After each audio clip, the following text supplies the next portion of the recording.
Operation सिंदूर, क्या ये अंत है या शुरुआत? ऑपरेशन सिंदूर पाकिस्तान पर एक आखिरी बड़ा प्रहार था या फिर हिंदुस्तान पाकिस्तान के युद्ध के एक नए दौर की शुरुआत? क्या ऑपरेशन सिंदूर में जो कुछ हुआ उसके बाद और भी कुछ बड़ा होने वाला है?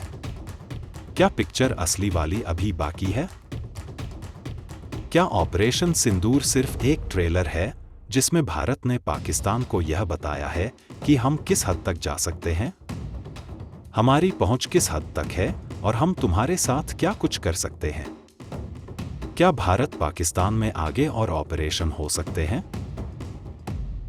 पूर्व थल सेना अध्यक्ष मनोज मुकुंद नरवणे ने जब यह कहा कि पिक्चर अभी बाकी है, तो सिर्फ यह बयान नहीं था। यह भारत के रणनीति और पाकिस्तान के लिए मानो आखिरी चेतावनी थी। क्या पाकिस्तान पर और बड़े प्रहार होने वाले हैं? क्या इंडिया पाकिस्तान के युद्ध के नए दौर की शुरुआत हो रही है? क्या वो जो भारत पाकिस्तान ऑक्यूपाइड कश्मीर को अपना हिस्सा बताता था, उसे अब सैन्य नियंत्रण से लेने की तैयारियां शुरू हो गई हैं? क्या सिंदूर जैसे ऑपरेशन आगे और ज्यादा गहरे और ज्यादा व्यापक दिखाई पड़ेंगे? भारत का लक्ष्य इस वक्त स्पष्ट है, आतंकवाद का खात्मा। लेकिन सवाल यह है कि इसकी कीमत क्या होगी? और सवाल यह कि ऑपरेशन सिंदूर जवाबी कार्रवाई था या फिर एक रणनीतिक शतरंज? ब्रह्मोस मिसाइल से लेकर स्केल बमों, बंकर बस्टर हथियारों से लैस भारतीय वायुसेना ने पाकिस्तान के मुरीदके से लेकर बवालपुर तक हमला किया। लेकिन इस कार्रवाई के बावजूद भारत बार बार कह रहा है कि ये कार्रवाई संतुलित है, ये गैर उकसावे वाली कार्रवाई है। विदेश सचिव विक्रम मिस्त्री के बयान से भी नजर आ रहा होगा कि पाकिस्तान आतंकवाद का गढ़ बन चुका है।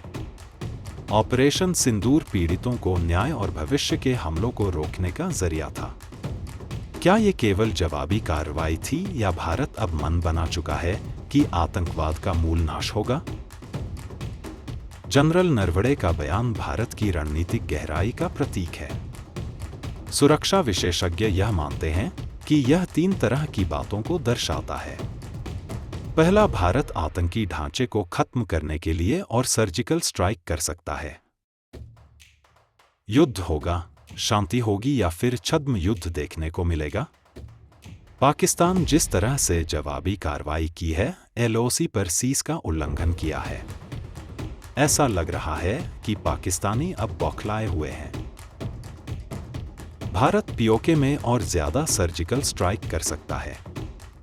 मसूद अजहर जैसे जो बचे कुचे आतंकवादी हैं, उनको निशाना बना सकता है। भारत ने अपनी मिसाइल डिफेंस सिस्टम और नौसेना को फिलहाल हाई अलर्ट पर रखा है। भारत FATF में और UN में पाकिस्तान को लगातार घेर रहा है।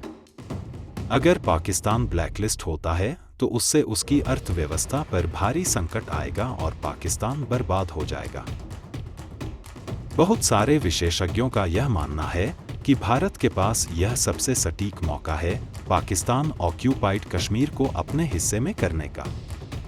क्या POK यहां से